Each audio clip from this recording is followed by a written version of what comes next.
Assalamualaikum warahmatullahi wabarakatuh. Perkenalkan, nama saya Aulia Hidayah dengan NIM 2208 dari jurusan Manajemen Fakultas Ekonomi dan Bisnis Universitas Jember. Di sini, saya akan menjelaskan mengenai pasar modal dan pasar uang. Untuk yang pertama, kita membahas mengenai pasar modal. Jadi, pasar modal merupakan lembaga keuangan yang mempunyai kegiatan berupa penawaran dan perdagangan efek atau surat berharga. Pasar modal juga merupakan lembaga profesi yang berkaitan dengan transaksi jual beli efek atau surat berharga dan perusahaan publik yang berkaitan dengan efek dan surat berharga. Nah, di sini pasar modal sendiri ini memiliki peran penting dalam perekonomian suatu negara karena pasar modal ini sebagai sarana bagi pendanaan usaha atau sebagai sarana bagi perusahaan untuk mendapatkan dana dari masyarakat pemodal atau biasanya disebut dengan investor. Dana yang diperoleh dari pasar modal dapat digunakan untuk mengembangkan usaha, ekspansi, penambahan modal kerja, dan lain sebagainya.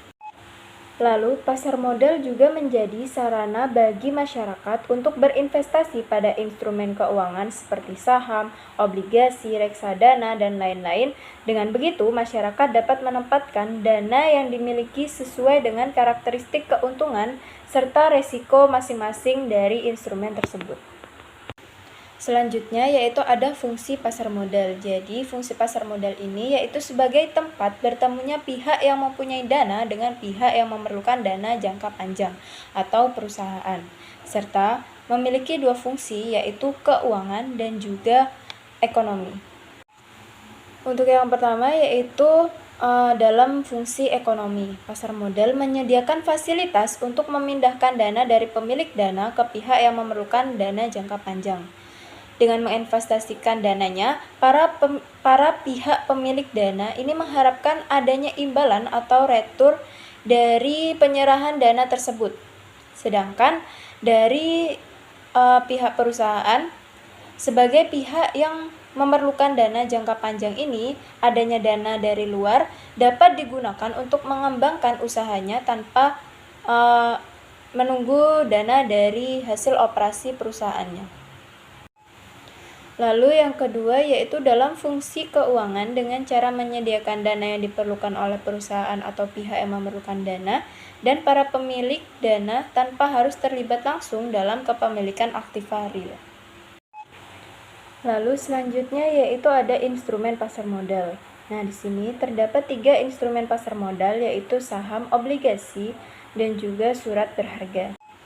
Yang pertama yaitu ada saham. Saham ini merupakan tanda penyertaan modal pada suatu perusahaan perseroan terbatas. Saham yang diterbitkan oleh pihak yang melakukan penawaran, ini umumnya itu ada 2 macam, yaitu ada saham biasa dan juga saham istimewa. Apa sih bedanya saham biasa dan juga saham istimewa ini? Jadi, saham biasa ini mengacu pada bentuk kepemilikan biasa di suatu perusahaan dan pemegang saham biasa bisa memberikan hak suara. Sementara untuk saham istimewa menawarkan prioritas tertentu yang menguntungkan bagi pemegang sahamnya, terutama dalam hal pembagian dividen maupun pengembalian modal. Jadi, jenis saham istimewa ini memberikan pendapatan tetap berbentuk dividen maupun pengembalian modal.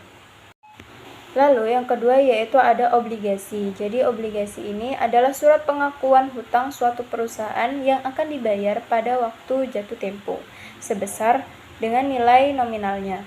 Penghasilan yang diperoleh dari obligasi ini berupa tingkat bunga yang akan dibayarkan oleh perusahaan penerbit obligasi tersebut pada saat jatuh tempo. Nah, yang ketiga yaitu ada surat berharga. Jadi, selain 2 jenis efek yang sudah saya sebutkan tadi, juga sudah banyak digunakan sebagai media hutang di Bursa Efek Indonesia, terdapat beberapa jenis efek yang juga dapat digunakan sebagai media hutang, yaitu seperti waret, option, dan juga right issue. Selanjutnya yaitu ada jenis pasar modal. Jenis pasar modal ini ada 2, yaitu pasar perdana dan juga pasar sekunder. Nah, di sini juga ada contoh gambar dari penerapan pasar perdana dan juga pasar sekunder ini. Nah, yang pertama yaitu ada pasar perdana. Pasar perdana adalah penjualan perdana efek atau penjualan efek oleh perusahaan yang menerbitkan efek sebelum efek tersebut dijual melalui bursa efek. Pada pasar perdana ini, efek dijual dengan harga emisi, sehingga perusahaan ini yang menerbitkan emisi hanya memperoleh dana dari penjualan tersebut. Nah, berikut ini ada gambar penerapan dari pasar perdana. Yang pertama yaitu investor mengisi formulir pemesanan pembelian saham atau FPPS dan melakukan setor dana ke rekening dana nasabah atau RDN di perusahaan efek, kemudian menyerahkan FPPS bukti setor serta identitas diri. Lalu nantinya perusahaan efek ini akan menyerahkan FPPS ke penjamin emisi untuk kemudian dilanjutkan ke Biro Administrasi Efek atau BAE untuk mendapatkan penjatahan saham. Setelah mendapatkan konfirmasi dari BAE untuk penjatahan saham, maka informasi tersebut akan langsung diinformasikan ke investor. Untuk formulir pemesanan saham yang tadi sudah diisi, itu akan dikumpulkan secara kolektif di BAE. Lalu, di manakah kita bisa mendapatkan informasi tentang transaksi yang akan berlangsung di pasar perdana?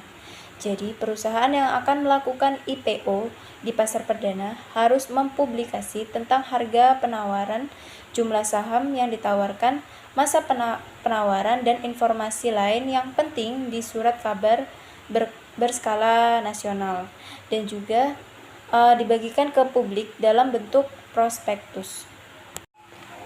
Yang kedua yaitu pasar sekunder. Pasar sekunder ini menjual efek setelah penjualan pada pasar perdana berakhir. Jadi pada pasar sekunder ini harga efek ditentukan berdasarkan kurs efek tersebut. Naik turunnya kurs suatu efek ini tentunya ditentukan oleh daya tarik-menarik antara permintaan dan juga penawaran efek tersebut. Nah, di sini terdapat gambar dari pasar sekunder. Jadi yang pertama yaitu transaksi pada pasar sekunder dilakukan di bursa melalui perantara perusahaan efek yang menjadi anggota bursa. Lalu investor yang ingin membeli saham akan melakukan perintah pembelian atau order beli melalui perusahaan efek, di antaranya dengan menyebutkan nama saham, nominal pembelian dalam lot, dan harga pembeliannya. Nah, untuk investor yang ingin menjual saham akan melakukan perintah penjualan atau order jual melalui perusahaan efek, di antaranya dengan menyebutkan nama, saham, nominal penjualan dalam lot, dan harga penjualannya.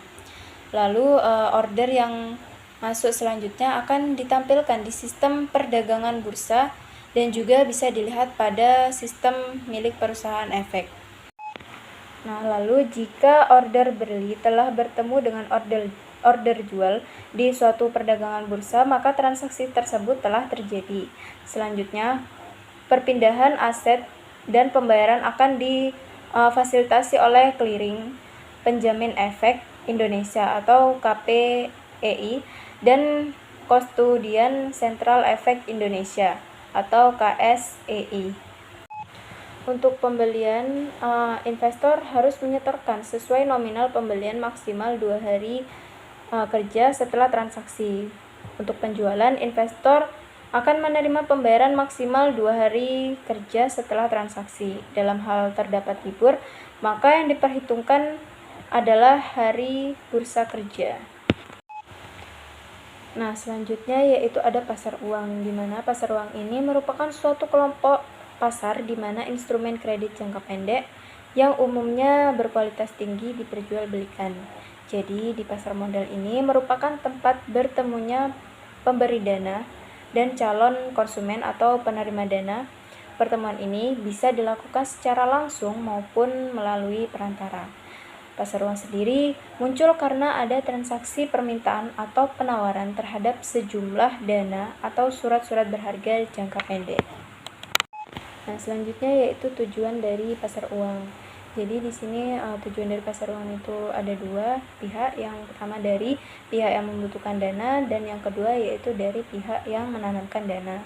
Nah, dari pihak yang membutuhkan dana sendiri ini untuk memenuhi kebutuhan jangka pendek, untuk memenuhi kebutuhan likuiditas, untuk memenuhi kebutuhan modal kerja, sedang dalam mengalami kalah dalam clearing. Nah, untuk dari pihak yang menanamkan dana, yaitu untuk memperoleh penghasilan dengan tingkat suku bunga tertentu, membantu pihak-pihak yang mengalami kesulitan keuangan, dan juga spekulasi.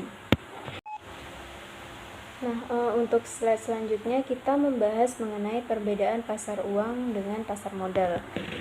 Jadi, perbedaan dari pasar uang dan pasar modal ini bisa dilihat dari yang pertama yaitu jangka waktu, yang kedua yaitu ada produk yang diperdagangkan, yang ketiga faktor otoritas, dan yang keempat yaitu ada risiko. Nah, untuk perbedaan pertama yaitu dari jangka waktu. Jadi, pasar uang ini digunakan untuk kebutuhan dana jangka pendek, baik itu pencarian modal, investor, lembaga keuangan, maupun perusahaan non-keuangan. Pasar uang ini digunakan untuk memenuhi kebutuhan dana, modal, ekspansi bisnis, atau menempatkan dana dengan harapan mendapatkan imbalan bunga dalam waktu singkat. Sedangkan dalam pasar modal digunakan investor dan pencarian modal untuk mengalokasikan dana dalam jangka waktu yang lebih panjang. Nah, untuk perbedaan yang selanjutnya yaitu dari produk yang diperjualbelikan. Jadi, perbedaan antara pasar uang dan pasar modal ini juga terlihat dari produk yang diperdagangkan. Pasar uang ini biasanya memperdagangkan sertifikat Bank Indonesia, surat berharga pasar uang, dan sertifikat deposito. Sedangkan untuk di pasar modal, produk yang diperdagangkan itu meliputi saham, obligasi, dan juga reksadana. Perbedaan yang ketiga yaitu mengenai faktor otoritas. Jadi, otoritas ini kan merupakan pihak yang berwenang mengatur, mengizinkan, dan mengawasi aktivitas ekonomi. Di pasar uang, Bank Indonesia ini merupakan otoritas tertinggi yang mengatur aktivitas dalam pasar uang. Sedangkan dalam pasar modal, Otoritas Jasa Keuangan atau OJK bekerja sama dengan Bursa Efek Indonesia untuk mengawasi dan mengatur seluruh aktivitas dalam transaksi yang terjadi di dalam pasar modal. Perbedaan selanjutnya dilihat dari risiko. Baik pasar modal maupun pasar uang ini memiliki risiko yang terkait dengan aktivitas yang dilakukan di pasar tersebut. Nah, pasar uang ini memiliki risiko fluktuasi nilai surat berharga, kegagalan pembayaran, inflasi, kerugian modal, dan perubahan nilai mata uang. Namun, di dalam pasar uang ini umumnya lebih aman karena dikelola oleh para profesional di bidang manajemen investasi. Sedangkan untuk di pasar modal, risiko yang mungkin terjadi ini meliputi penurunan harga saham akibat kinerja perusahaan, likuiditas, kondisi politik dan ekonomi, serta sentimental pribadi investor. Baik, sekian pemaparan materi mengenai pasar modal dan juga pasar uang dari saya. Terima kasih. Wassalamualaikum warahmatullahi wabarakatuh.